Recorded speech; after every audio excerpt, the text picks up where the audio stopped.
Hey, you are listening to Abyss Gazing, a horror podcast where we celebrate all things spooky and mental health. I'm your co-host Mark, And I am your co-host, Josh. and we get to talk about Event Horizon. Mark has been wanting to do this episode, I want to say, before we even hit double digits. It has been like an ongoing joke that it's like, we should do Event Horizon. We should do Event Horizon. So finally, here's the episode we've been teasing for 30 episodes, Event Horizon. I mean, it's a cult movie at this point. It's got a fairly decent cult following. It to me, and was it 98, 99 when it came out. It was a bit ahead of its time, and it's one of the best sci-fi horror movies you'll find. So this movie is it's 1997. I was close. It is Paul Anderson's follow-up to um Mortal Kombat, Yeah. and it is another crazy psychotic performance from Sam Neill, who uh, Jurassic Park completely ruined his career in the 90s.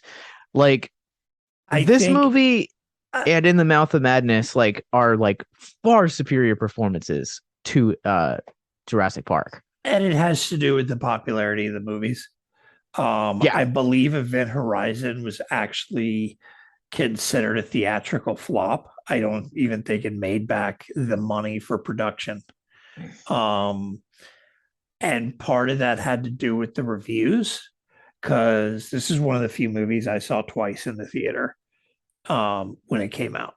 And all the reviews were talking about the movie makes no sense. There's no bad guy in the movie. There's no monsters and all this and that, failing to realize that there was, in fact, a bad guy in the movie. And it wasn't Sam Neill. But yeah, they didn't understand the movie. So it almost got review bombed by critics because they didn't understand what it was. And it ended up flopping. correct. Make no mistakes that this is a horror movie. It is presented as a sci-fi movie, but at its core, it is a horror movie. And I feel like that is kind of why a movie like this is really hard to market without giving away the big twist. And at this point, the majority of what I knew about this movie coming into it, because much like Wicker Man and some of the other movies that Mark has had me watch, this was a first time viewing for me. I never heard of this movie before you and I became friends. What? Yeah, I'd never heard of this movie before you and I became friends. So, uh, this was a really interesting experience, but also at the same time, like, again, this movie is really hard to market without giving away the twist, because this movie is a psychological thriller. It is a demonic possession movie. It is a sci-fi horror film. It deals with isolation. It is this like layered film, and I can definitely understand like why people don't understand this movie or didn't at the time, because I did a little bit of research. It had a troubled production, Yeah. um, which I think also factor into it, because I was really surprised that this movie is 96 minutes.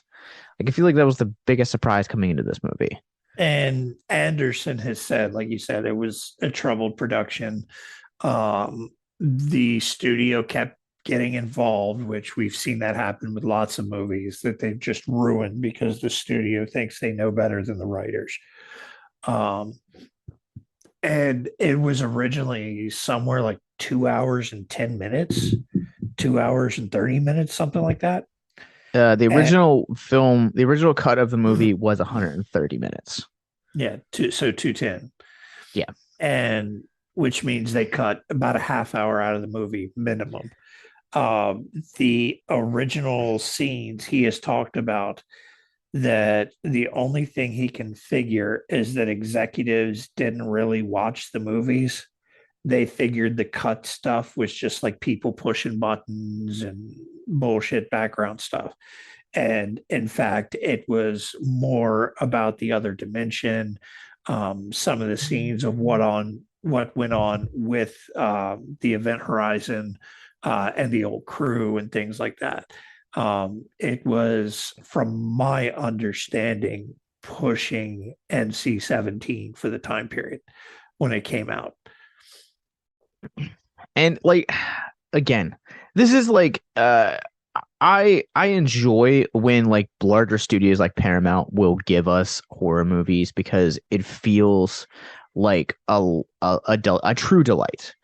But you should capitalize on the freaking like cult status of this movie. Like, this movie is getting ready to celebrate 25 years last year.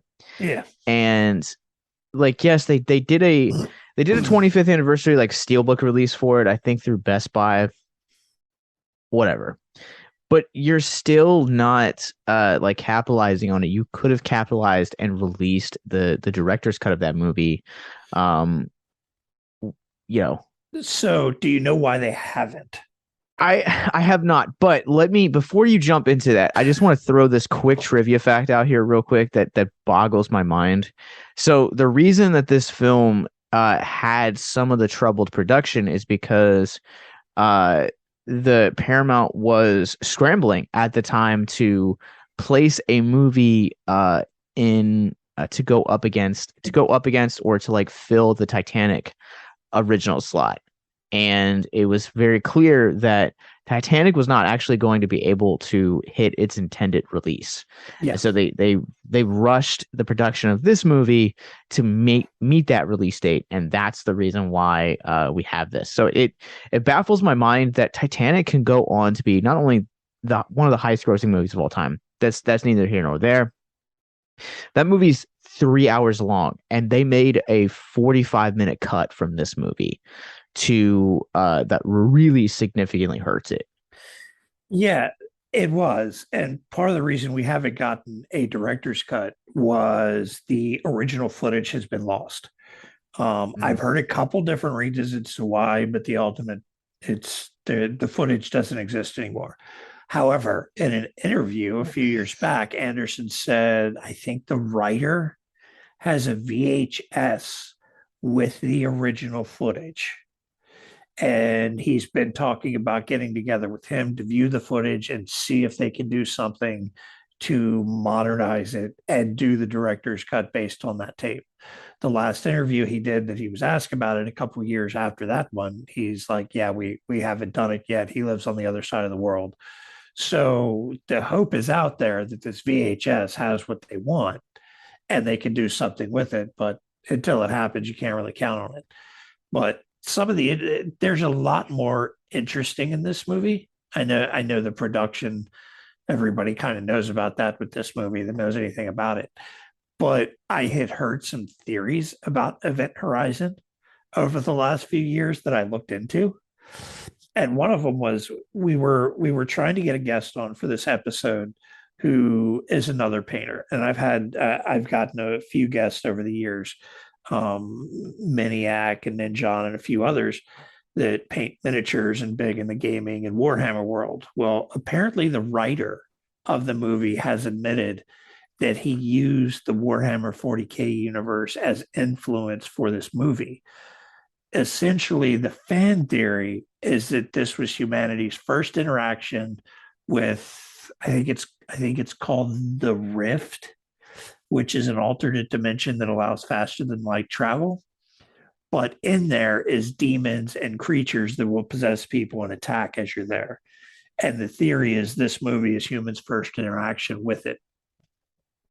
And that's what you ended up with, was what happened to the ship when it came back. And See, the writer has confirmed that that was the influence for the movie. because didn't you tell me at one point that this movie was originally supposed to be a Warhammer movie, and somewhere along the way they actually lost the rights to it?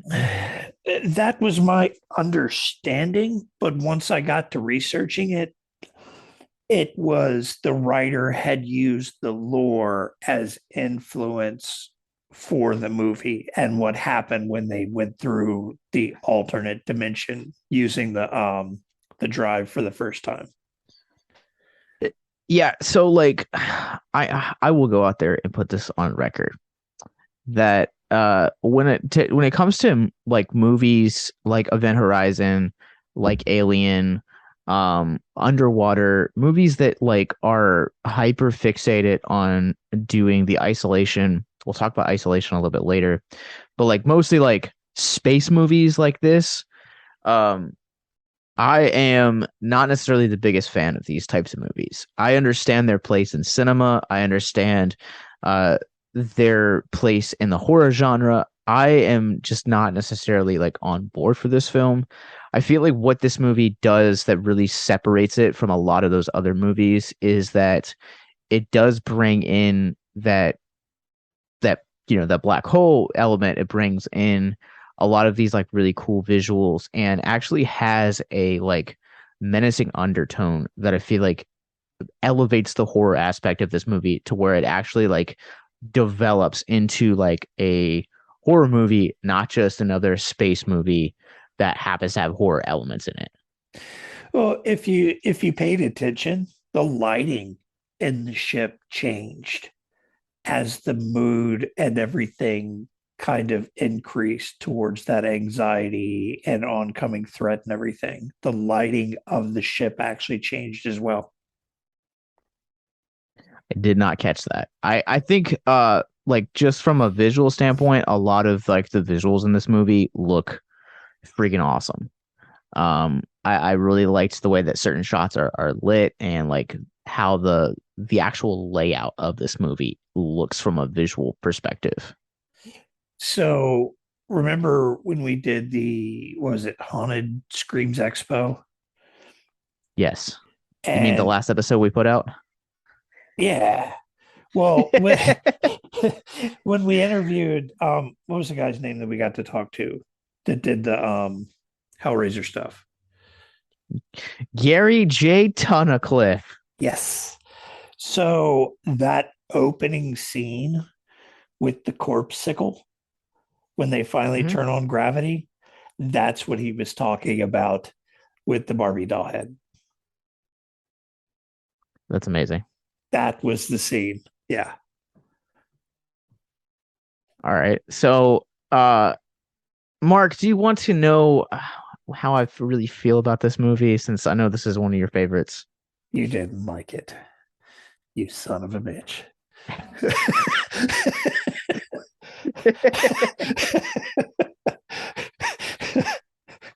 False. I actually really enjoyed this movie. The first act is a little bit slow to kind of get through.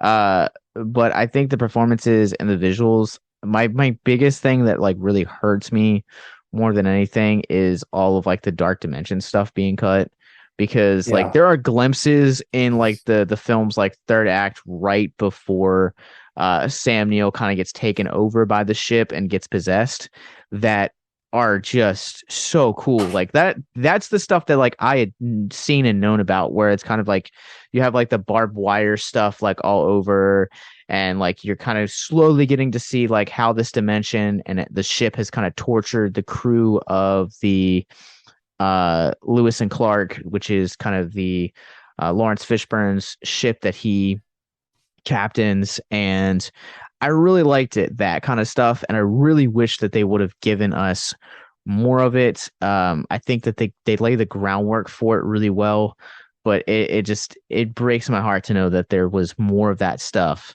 and they just kind of like really cut it.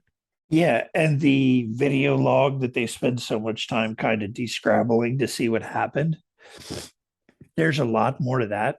He had hired actors that were amputees for parts of that scene. Like when they're tearing arms off people and stuff, it's actually real life amputees that they put prosthetics on for those scenes.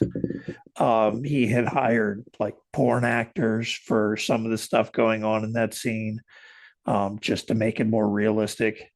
All kind. Oh yeah, it's when you really get into the history of this movie, it's it's kind of amazing that the studio was like, yeah, we don't have much faith, but we just need something in this time period, because our original movie wasn't there. So we're going to cut your production time down from 10 weeks to 6 weeks.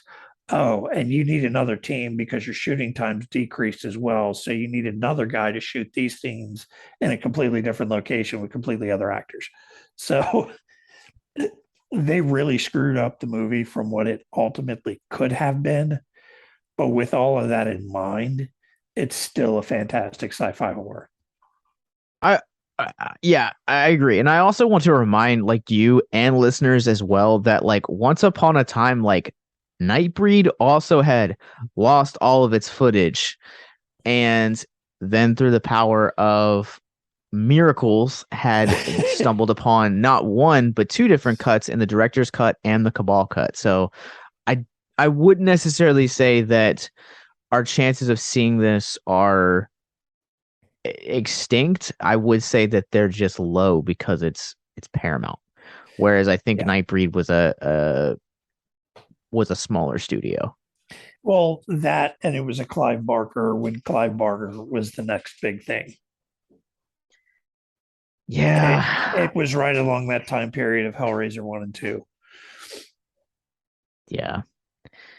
Yeah, I don't really know where you want to start. I'm gonna change subjects before I get sad. Because I love Clive Barker as a filmmaker. It's shameless. And I'm really sad that he kind of just hung everything up after Lord of Illusions. I would Yeah, love to see him kind of make a his day back. his movies that he was directly involved in,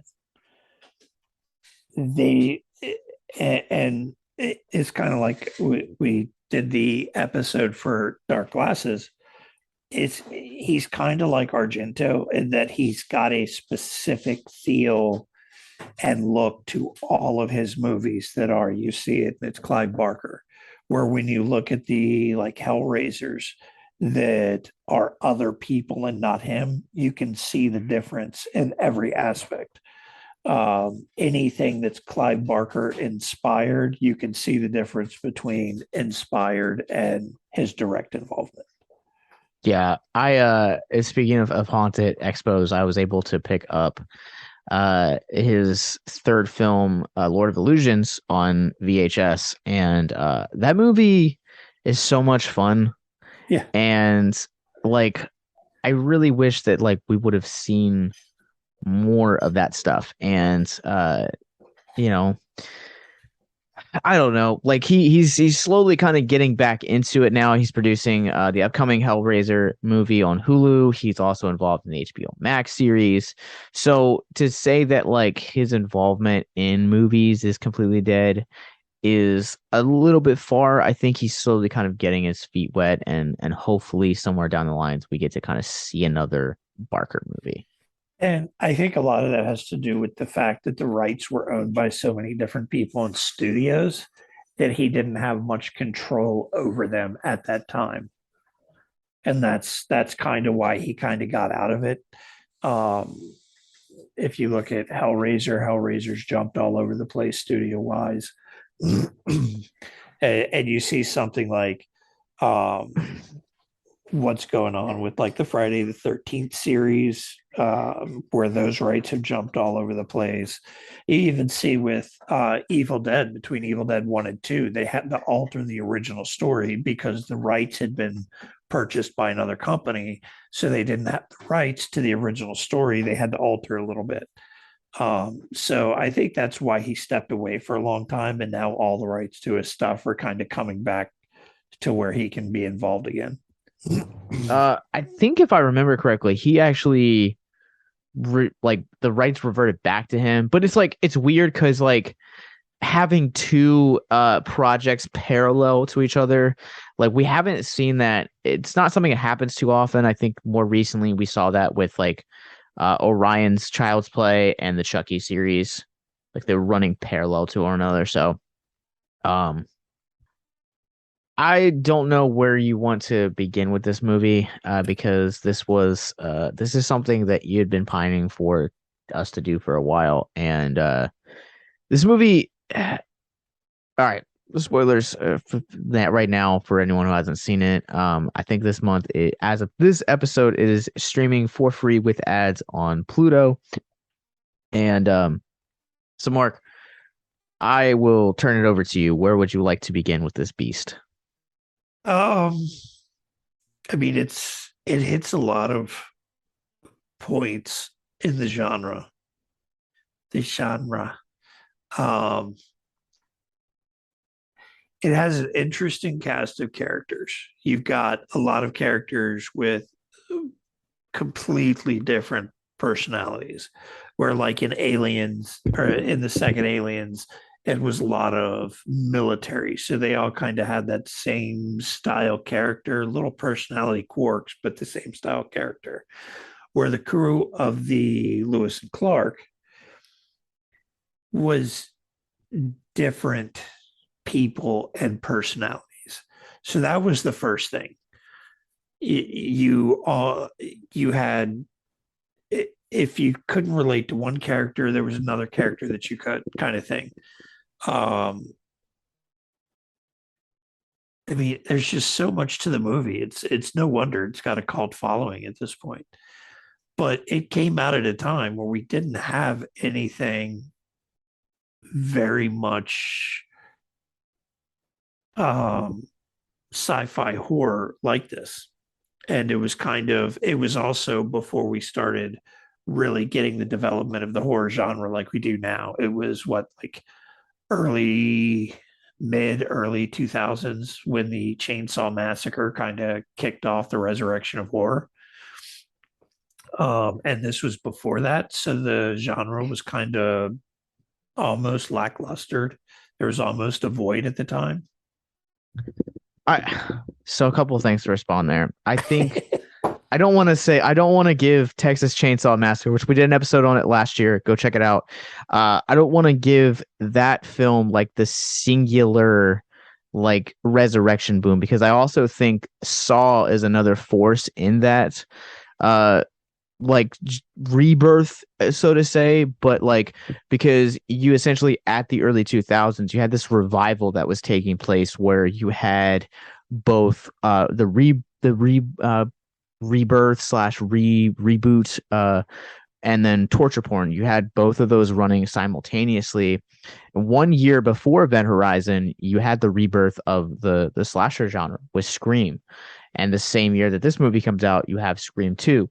And so, like, I won't say that, like, the horror genre is dead around this time, but I definitely think that it had experienced burnout because of what the genre had done in the 80s, where it had given birth to Michael Myers had been, resurrected and killed, but also at the same time, like we had also gotten, it had given birth to a slew of knockoff slashers, Friday the 13th, Nightmare on Elm Street, and like it had also sequelized 80s, 70s films like Halloween, Texas Chainsaw Massacre, and then you had just gotten, like I said, like just a whole boom.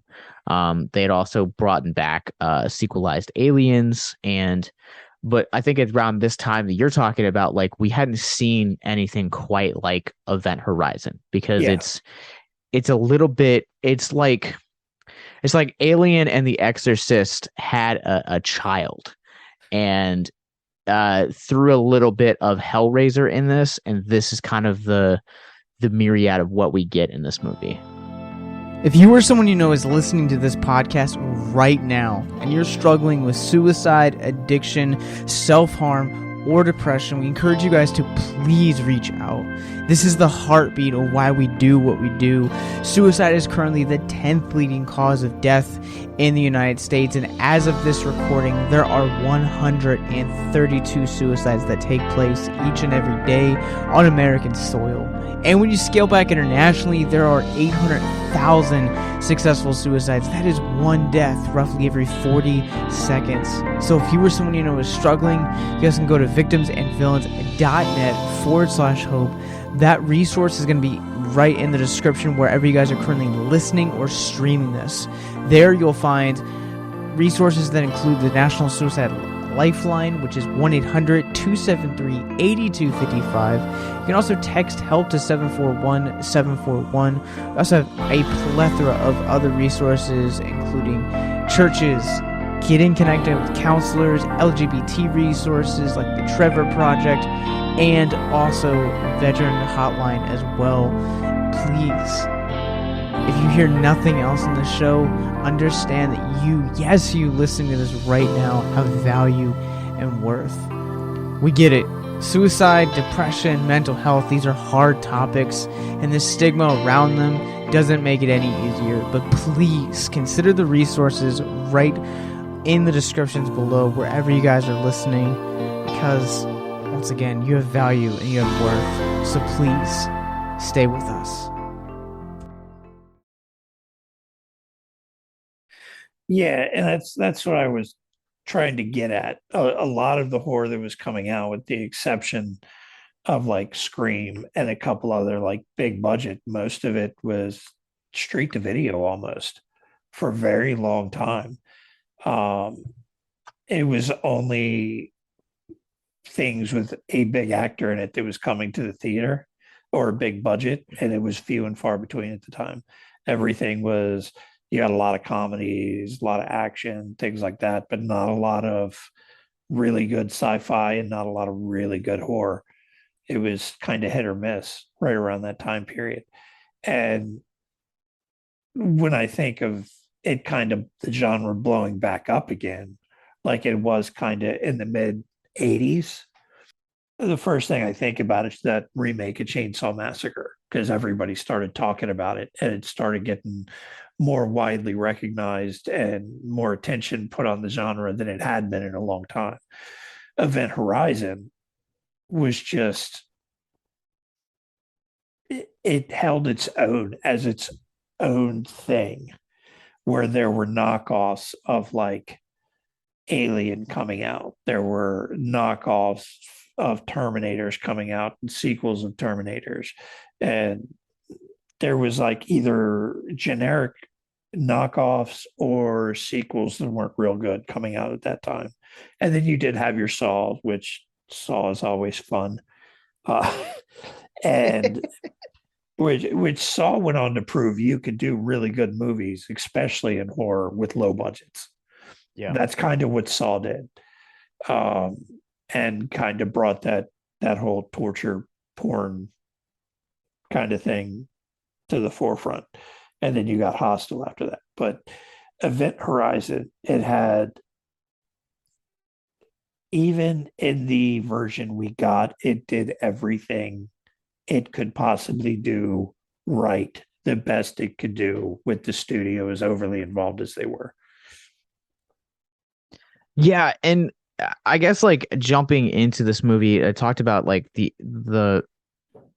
uphill battle to market this movie, and from someone that like directs a film festival, like probably one of the hardest things that we wanted, that I faced along with our team, was how do we market something that is completely unique, that has never been done before, at least to our knowledge, or what we could do, where this is a festival that is going to be showcasing up and coming voices in horror, the different subgenres of horror, but also is being used to create a conversation on mental health.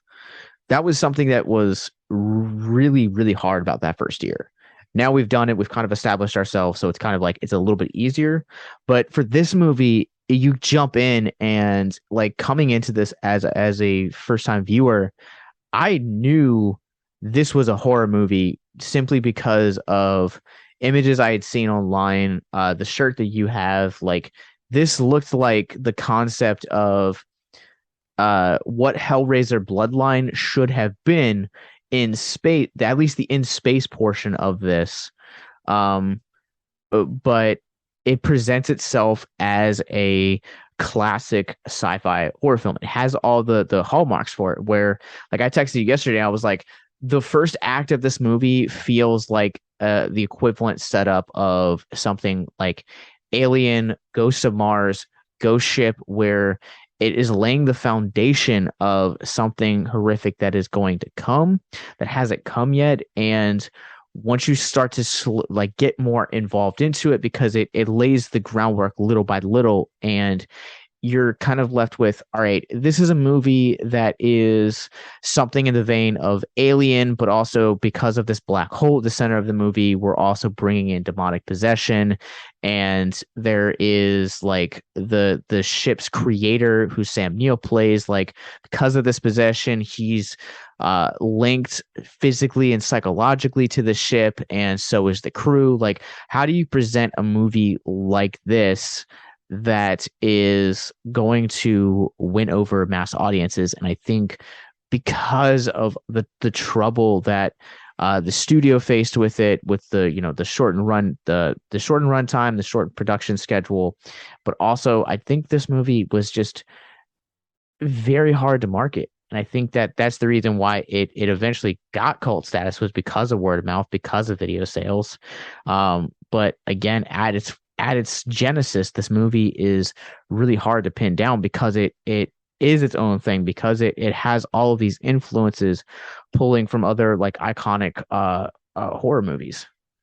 Yeah, and it's one of those, like I said, I got to see it in theaters and it was fantastic. The word of mouth then this was one of the I went to see it because of people I knew were like, we went and saw this movie and it was like the scariest movie we've ever seen. I'm like, bullshit. And went and saw it. I was like, oh my God, that was fantastic. And that's how I kind of caught on to the movie, was people that I had known had seen it. So that word of mouth is what ultimately built this movie, was people that were seeing it, that were impressed with it. That I've owned a VHS copy, I've owned a DVD copy, now I own a Blu-ray copy, and I will probably get a director's cut if they ever release it. But it's one of the few movies I have always owned a copy for since it was released. And I'm probably not the only one with that movie. There's a reason it has the cult following that it does. And it's because it is what it is and so unique. Even thinking back, I can't really remember another movie similar to what this was, outside of maybe Ghost Ship had a similar concept almost. But kind of. So like I say, like I hesitantly say just because of like Ghost Ship has a setup that never pays off. Right. Where this one has that reverse problem, where it has a lot of mystery that eventually does pay off. Yeah, but concept wise, the underlying concept of the story and movie was similar. Not so much the development and the payoff, but unless we're thinking of two different movies here. No, for as much as I hate this movie, I still own it on VHS.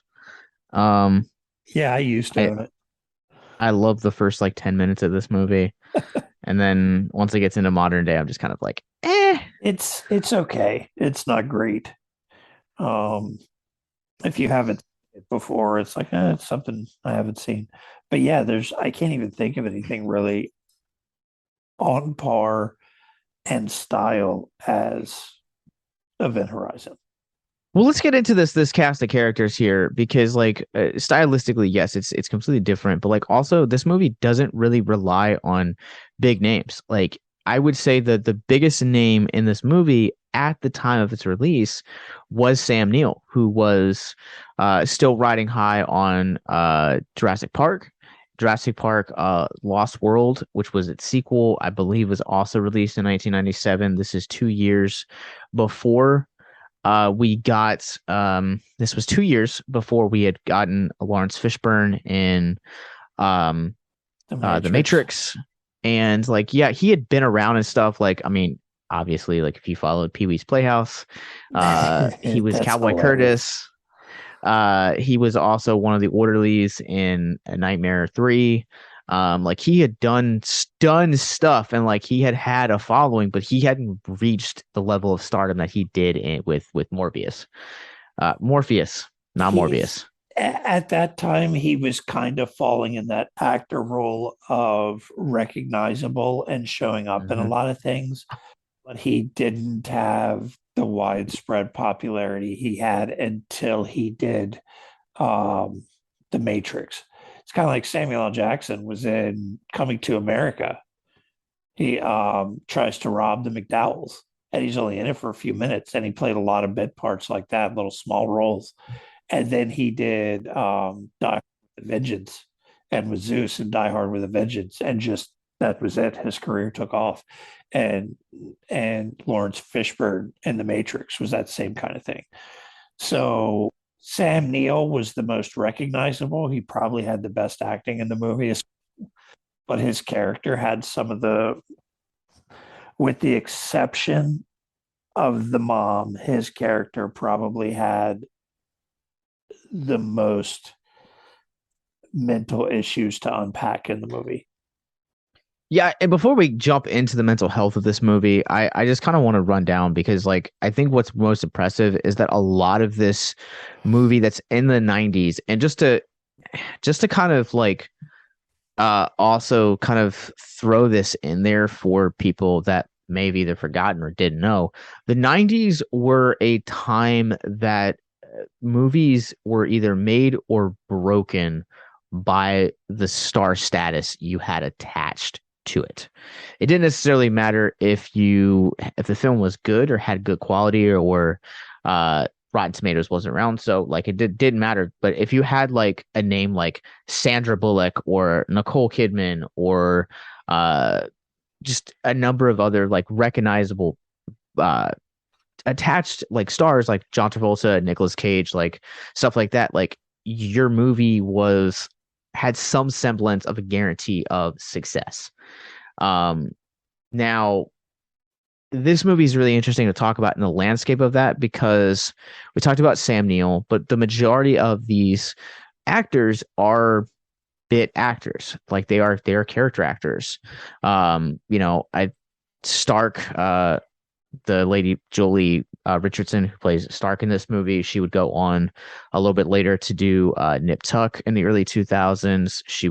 She's more recently done The Sandman. Um, and Sean Pertwee, I don't know, who plays Smith in this. He would also go on to do television. He is, and people can fight me on Twitter about this. He is the best Alfred that has ever been set to any Batman property. He's great as Alfred. He was in Gotham. It sucks that he was in kind of like a lackluster show, but he was a great addition to that. Jason Isaacs is another guy that's done a lot of things. Jack Noseworthy, Richard T. Jones, all people that have kind of like really made a career of being like really versatile in the roles that they pick on, but like aren't necessarily like boom iconic like Samuel L. Jackson or a Lawrence Fishburne or Keanu Reeves, stuff like that. Was it the medic's name? Was his name? It wasn't DJ, but he went on to play Lucius Malfoy in the Harry Potter series. The one, medic in this movie? yeah, he was Lucius Malfoy in the Harry Potter movies. What was his name in this movie? I'm trying to remember. His character was the one that kind of picked up that they were speaking Latin in the log. Oh, Uh, that's Jason Isaacs. yeah, Jason Isaacs. Yeah, he's a big name in his own right. But it's funny. We were watching it the other night, watching Event Horizon the other night, and I just kind of laughed. It's like it never occurred to me that Lucius Malfoy is in this movie. Yeah, Jason Isaacs has definitely made uh a career for himself. Jack Noseworthy, who plays the character of Justin in this movie I recognized from Idle Hands, which is a criminally underrated horror Wasn't he also in My So-Called Life with Claire pop Danes? punk. I do believe he was. Yeah, yeah, yeah. Yeah, with Claire Um, Danes. movie from the 1990. Idle Um, Hands. That was Jessica yeah, Alba early movies too. yeah, yeah. So, he again, like these are like really bit actors, and I think that a movie like this is really refreshing because it doesn't rely on big stardom like the rest of like 90 more or less like the rest of 90s films, but it relies on like the actual like talents of the characters. And I think that um this movie is better because of that. Yeah, you had a movie that people weren't seeing because of who was in it. You had a movie that people ended up watching because of what it was. And it's held up well enough that it's got the following it does now. Um, it was just a good movie. It was an awesome sci-fi horror. And it's kind of the sci-fi horror that you compare other sci-fi horrors to outside of like Alien and Aliens. Those are like the Yeah. three that you compare sci-fi horror to: is Event So Horizon, Alien, and Aliens. so this movie is really interesting to talk about when it comes to mental health. And I feel like even before we jump into the characters, the setting of being alone in space, like the isolation factor that a lot of these movies talk about, like I don't know if you've been like, I feel like the closest thing I can equate this to is like I'm a social person by trade. Like I am a extrovert through and through. And when I rarely get sick, but when I do get sick, like it knocks me out for days. And I hate that isolation. I hate being apart from people. I hate the feeling of like my wife kind of being, I don't want to say necessarily too scared to touch me and hopes that she doesn't get it. But like I hate being just in that state because that isolation of like kind of being cut off from the rest of the people that I know like genuinely does hurt me. And I feel like this movie does isolation really well and kind of the mental health effects that you can go through on uh something like this without even bringing in the demonic possession aspect of it. I mean, there was the isolation. That was a big thing in the movie. And I'm kind of like my wife's an introvert. She's perfectly fine sitting on the couch reading a book all day, every day, and ignoring humanity as a whole. um, I can I'm adaptable. I can deal with crowds. I can deal with being home all the time, just me or just me and my wife, whatever. Um, so I am whatever the current situation needs me to be. My wife laughs and says I'm a social butterfly, but I'm not really. I prefer to rather be at home with maybe a few friends than being out in a large crowd. Um, I actually have trouble in large crowds. Um, but I make exception for concerts and like bush gardens and stuff. Outside of that, I don't, I'm not a big fan of groups of people being in public. It bothers me. It gets me wound up. From Which is someone that's fun. known you for, for a while, that like tracks with your personality though. What do you mean? Like like Mark is a very like sociable butterfly. We did a haunted Screams Expo a couple of weeks back, and for those of you guys that either maybe you've never heard of it or maybe you just didn't get a chance to go, it is location wise, it is in this like, I don't want to say Coliseum, but it is in like a very large convention center in Yeah. Hampton, Virginia. and it is like the actual convention itself is only rented out about maybe like this. It's a pretty intimate setting. I think you could probably walk the entire thing, not stopped anyone. You could probably walk the entire convention like under 10 minutes. It's kind of like the perfect size, but like also, I've also been in the car with you when you're driving kind of like more like populated areas, and Mark's pretty cool. And then like every once in a while, you just kind of be like, "Get out of my way, dumbass."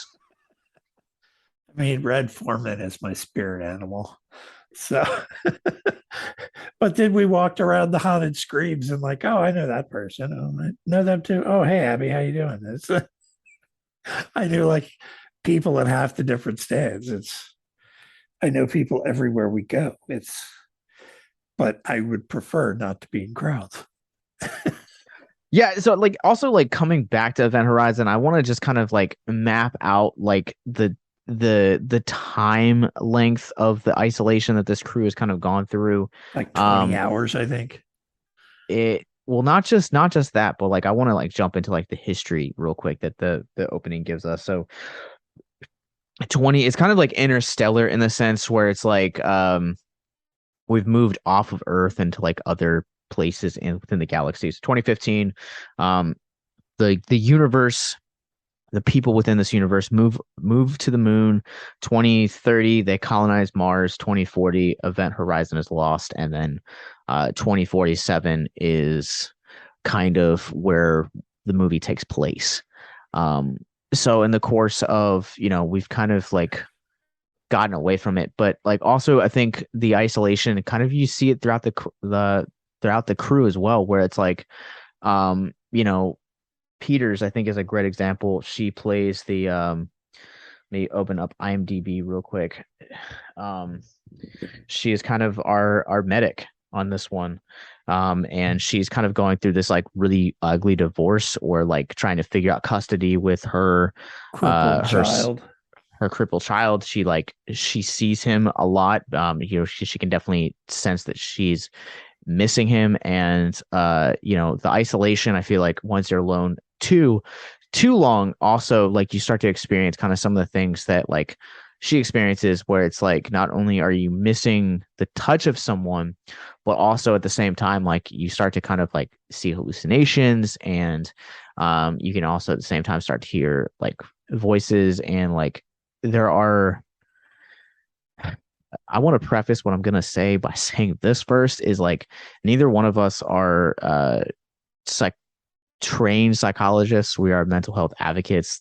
That's the reason why we run this podcast. And like, although the statement I'm going to say is I don't have any research, but this is my guess, is that like being alone in that period too long, especially in that confined state of place, it definitely starts to have its issues on your sense of reality and or just your mental health as a whole, because you are essentially floating in the vast emptiness of space.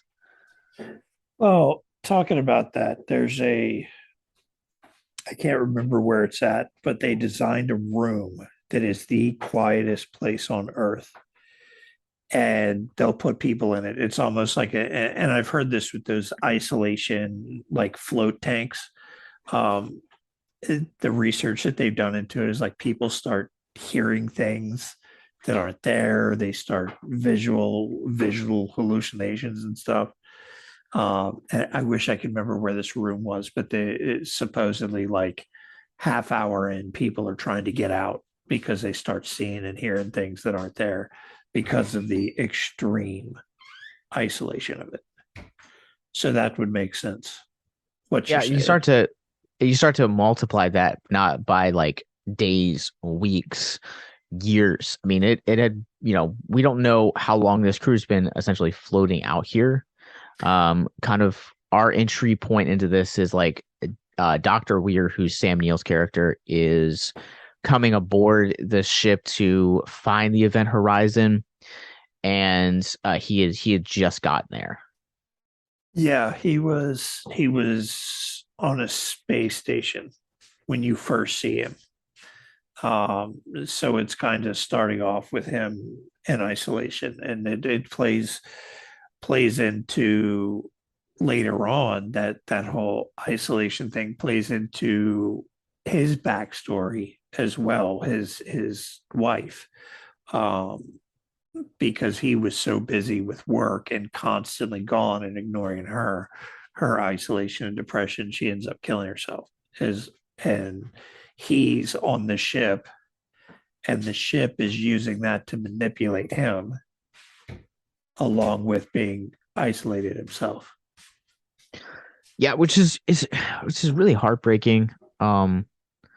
Because I think sometimes it's a stark reminder that like never busy yourself too much to the point where you are missing moments in the lives of those the people you care about. And it's one of the biggest regrets that Sam Neill's character has. And I feel like it's also really what attributes to his like mental breakdown towards the end of the movie, even before kind of being possessed by the ship. Like you can sense that like he holds that regret so much so that like he's haunted by it several times throughout the film, where it's like that, and his character's identity is so far tied into the drive and the ship that the ship's failure is his failure. Yeah, and that's another like reminder, is that like you are not what you do. I want to repeat that and emphasize that, because I feel like so many times like our biggest failures and triumphs come from work, or they come from the fact that we're a parent. Like your identity is something so much deeper than where you work or how many kids you have, or if you're a husband or a wife or boyfriend, girlfriend, parent, grandparent, etc. It is so much deeper than that. And I feel like that's kind of something that we lose touch of nowadays, where it's like if you introduce people, the first question that they're going to ask you is, what do you do? And that's kind of the cultural norm when it comes to identity. And you kind of see that with Sam Neill's character. You're right. Like his failures and triumphs live and die with this drive.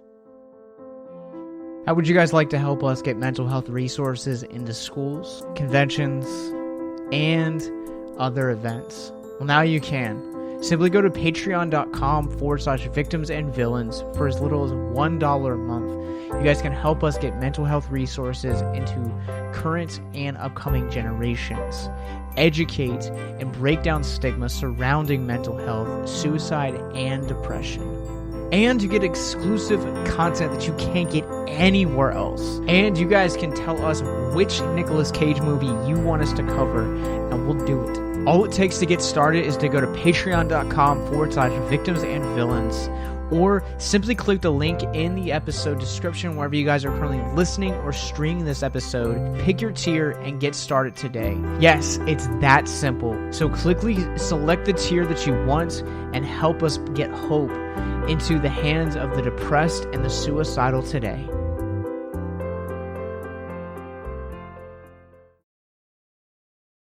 Yeah, and it's very apparent that that's why he's so persistent about certain things, is because that's kind of it's my life's work, and things like that. Comments he makes, the way he reacts to certain situations, and the comments that are made.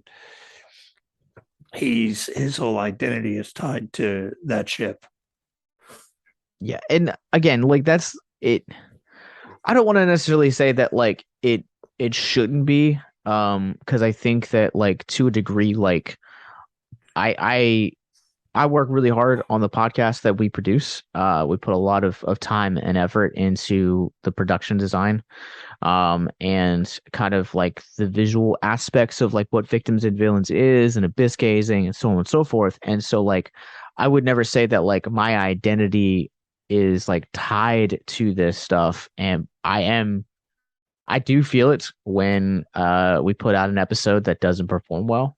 I get that. Not everything that we do is going to click with people. I am sometimes really surprised with the content that does click with people. But also at the end of the day, like that's very much a triumph. Like the content that we're producing is sometimes it's going to click with people, sometimes it's not. It's about, putting yourself out there, being vulnerable, but it also at the end of the day, separating yourself in your identity from the content that you're creating or whatever outlet you are pursuing artistically. Yeah. Yeah. And also, like I feel like that's kind of like his downfall ultimately with Sam Neill's, and it's kind of a cautionary tale that if you are wrapping your identity up in the things that you do, both economically and financially, but also at the same time like creatively, then at the end of the day, like it's gonna have its mental health effect on you because I think just kind of throwing this out there, it's a left field example, but Jaleel White, who played Urkel for years, he was always kind of tied to the identity of Urkel, so much so that like he had to like really kind of like reinvent himself. And I think now he has successfully done that, but you kind of also like you can read like how the identity of Urkel and Jaleel White were tied together and how it affected his mental health. Yeah, and Bob Saget was another one. He was so well known for Family Matters and being the dad on that show and the host of America's Funniest Videos. That's part of, he said in interviews that's part of why his stand-up was so far extreme in the opposite direction. Yeah. Real quick before we jump in, Family Matters was Urkel. Full House was Bob Saget. Full House, yeah. Sorry, my bad. That's the kind of content that's the kind of shows I grew up watching. So while you were watching scary stuff, I was watching wholesome family content. Dude, I used to watch Family Matters and Full House and that stuff too. Those were awesome. That's when TV shows were actually good. Yeah, I agree. So let's talk about this black hole at the center of this film. I think we talked about this originally, but like the visuals in this movie are just, most of them are really good. Some of them look like they were done in 1997. That's just what that is. Yeah.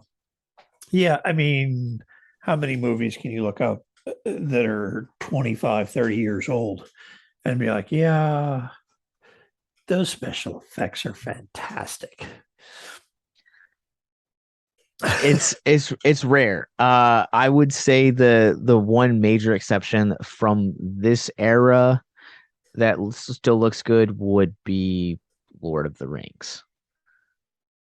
It still looks decent. I haven't watched it in 4K, but I've heard the 4K, it really stands out. It kind of has the same effect of watching this one now. Heartbreaking. I haven't watched it yet, though, in like UHD, but I probably will be because I own it. So, yeah. So, but like I liked the visuals that this essentially like came down to. I thought it looked really cool and it like really helped kind of stand out because like you had mentioned earlier, like as there's a shift in the lighting as the movie kind of progresses on and you kind of get closer and closer to the heart of evil. And I think that room is like a prime example of the just the terror that lies ahead for our crew of characters. you talking about the actual room that the drive is in. Yeah, like that room just looks creepy, man. Yeah, it's makes you wonder what somebody was on when they came up with the designs for that. There's a I don't remember. I'm probably gonna butcher this, but there's a there is a reference that Justin says, because he's the one that essentially finds the room when they go exploring into Event Horizon, and I want to say he like comments that it looks like a cheese grater, but I don't feel like that's right. Meat grinder. And he's talking Meat about grinder, that's what it is. they're talking about the hallway into it. And there's actually, I think it was Lawrence Fishburne was talking in an interview during promotions for the movie that they had issues taping scenes going through that hallway because it's like those hallways in fun houses with the spinning room or the halls tilting back and forth, but the walkway is staying level and it throws your balance off. So they were falling all over the set and having trouble getting through there when they had to wear the big suits and try to go through the hallway, or when he's running down the hallway in the end scenes during that little corridor. He said he almost fell quite a few times trying to get through it. That hall messed with everybody. That wasn't special effects. That was a room that they built for that hallway. I think that makes me love those sequences that much more. That's such a cool production thing to note. But yeah, so it's so essentially it's like this like meat grinder type hallway with like a Cerebro type bridge that leads to the this like ever spinning like black hole essentially. Yeah. Yeah, it's almost like a gyroscope, and then contained in it is a black hole, and the black hole is what they use the power off of to spin, to fold space and time for the drive to work. I've watched this movie a lot to know that. So like, so that this brings up my question is that like, so like he's explaining, Sam Neill's character is explaining to them on, while there's three of them that go on. It's Laurence Fishburne's character, DJ, and Justin that essentially ascend to go explore the Event Horizon, and Sam Neill character, Dr. Weir, is kind of like explaining, like walking them through, and they get to the room with the drive in it, and he explains to them like how it works. Is it my understanding that he essentially says that like they created a black hole? Because like the physics of this is like something that I didn't understand, because my understanding of black holes is if you go through it, not only is like there an uncertainty of like when you would come out the other side, but there's also an uncertainty of when you actually would where you would actually land up. So it's kind of like, did he invent like a darker version of Stargate technology? It is a black hole. It's just a small, really, really minute, small black hole. I got that. I understand that. But is he like, can he tell it where to go? Yeah. Because like that was my understanding. Yeah. So he created the black hole. So how did either he created the black hole, or there is another like subplot of this movie where there needs to be like an explanation of how he gained mastery over the black hole. It was part of the design of the drive. He designed whole 9 yards, the drive that this thing has in it. And part of that design was to create and harness the black hole, which is what the three rings are around the center of the drive, is a magnetic field to contain it. Okay, so he is just to clarify, he is the creator of the black hole. Yeah, of the drive. Okay. Yeah. All right. That is what I wanted to know. So that's why he was so important to the rescue mission. Is not only was he like the creator of the Event Horizon, he was the guy that made the drive and designed and built it. Yeah, and also like knowing how this movie ends now with him like being like tied to the drive and like ultimately like possessed by the drive. There's a sequence probably like halfway through the movie where him and Laurence Fishburne are like arguing because like Dr. Weir is insistent that he come with him, and Laurence Fishburne's like, no, Like, we need to stay here. Like, do you think that like that demonic connection had already been established at that time? It started influencing him first.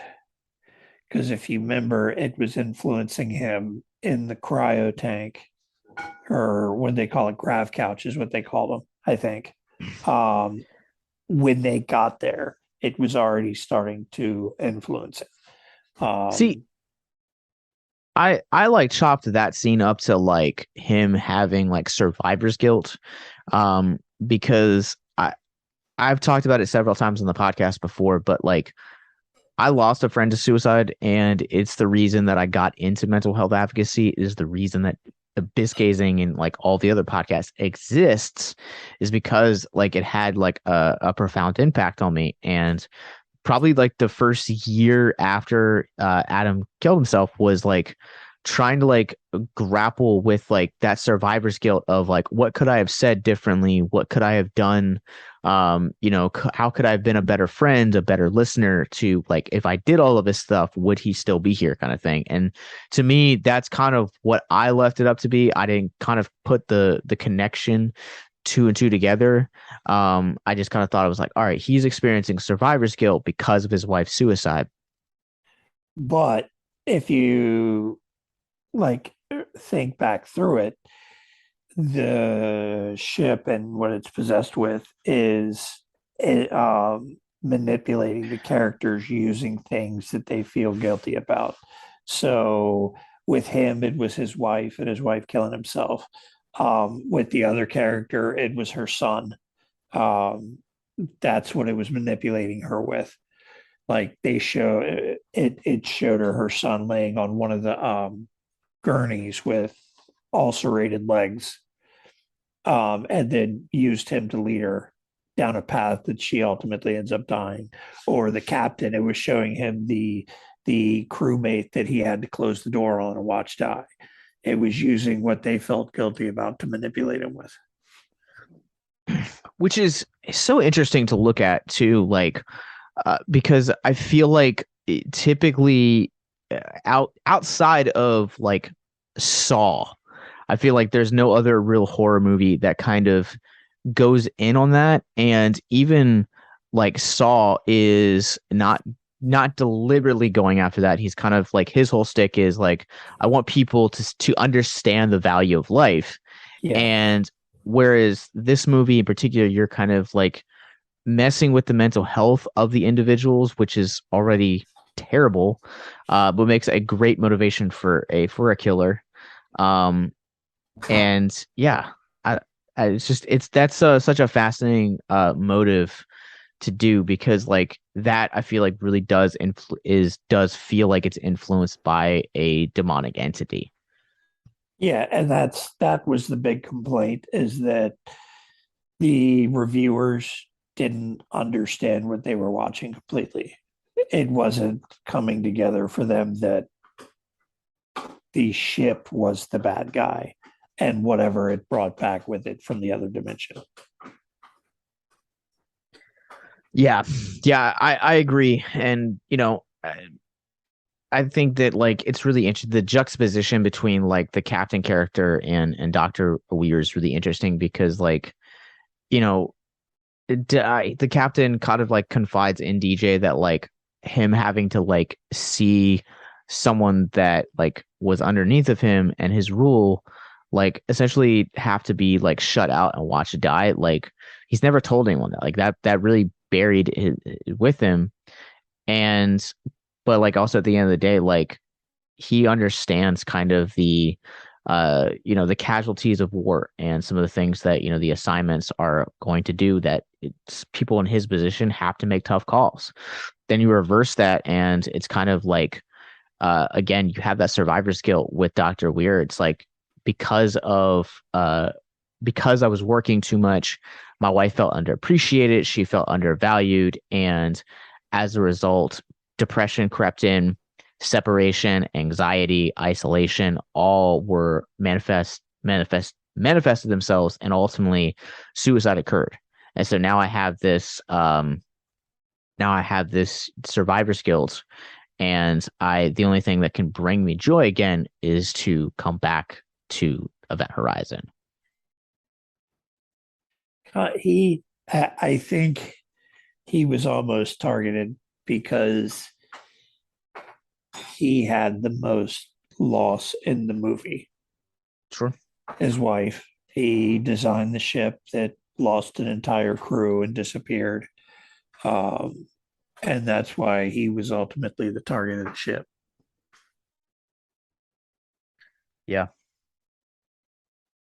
No, I can definitely understand that. And like also like I would say that like yes, he understands like the most loss in that, but like also he's also the creator of the ship. So I feel like he also has like extra skin in the game, for lack of a better term. Yeah, he's got the Lewis and Clark is there to just see if there's anybody there to rescue, which is very similar to modern day when they send teams down. There's been a few cases of submarines where they found people trapped in submarines that have bottomed out and gotten stuck, or boats that have capsized and gone down. People are stuck in the bottom of the boat because that's where the air is at. There's quite a few stories of that. And that's the Lewis and Clark's goal, is going to the event horizon to see if there's survivors and what happened. And they have no tie to it at all, other than they're sent in as a rescue team. Where Weir's whole identity is tied up in this ship. Everything revolves around this ship. His marriage ending the way it did revolved around that ship. His entire career revolved around that ship, and the fact that it failed the way it did, and he's responsible, or at least he felt he was responsible for the crew dying because of the failure of the ship. So, yeah. Yeah. Is there anything else you want to get into about this movie? Because I feel like we've covered it. Covered it pretty well. It is really disappointing to kind of see where the finality of the movie kind of exists, because like this movie, I will say some of my favorite parts of this movie are like very brief. Like I love the visual gags of like in the end, right before the crew kind of dies, you get like the barbed wire around and kind of like everyone's suffering. Like I think this movie does blood and gore really well. Like it's very subtle in its approach, but it's also worth mentioning too that like this movie has a final girl, which I was kind of really surprised by. Yeah, she wasn't one of the main characters either. um, that was I will say, when I originally saw it, that was one of the things that surprised me, is how many people actually survive compared to other horror movies. It's usually like one person. Yeah. But it's almost like the decompression scene and his injuries ultimately end up being the reason why that character survives. And it's people that have spent pretty much almost no time on the ship, or very little time on the ship, are the ones that end up surviving. Yeah, I really liked the way that was kind of done. I thought that I don't want to say it necessarily gave hope, but like it opened up the possibility of there being more stories to tell within this universe. Or like it serves as like a cautionary tale to where it's like, all right, like we're not doing we're not doing like Event Horizon anymore, and like also like you also have to take into account like this character like suffers an immense amount of trauma when they first kind of wake her up after all this. Like the first thing that she sees from the safety is like Sam Neill's character kind of like in his final form with I don't know how you want to describe it, but he's like ripped all everywhere, all the cutting. Yeah, he's bald. So it's like that kind of opens up the conversation that like, oh, this is a movie about trauma. Like, and I really wish like Anderson would have done more sequels in this world and not Resident Evil. But you know what? You can't change history. Resident Evil, however, was a successful franchise. The original Resident Evil movie did significantly better than Event Horizon did. It did, but also keep in mind that success does not equate quality. But according to the big studios, it does.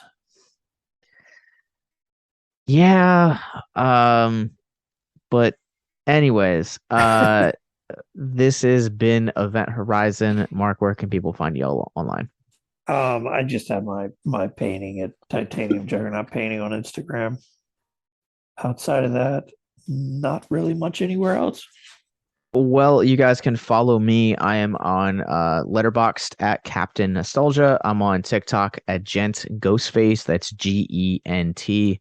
I've been producing lots of Hellraiser content because Hellraiser is coming, and we'll be back this Wednesday talking about Hellraiser, the brand new one coming to Hulu. But you guys can also stream.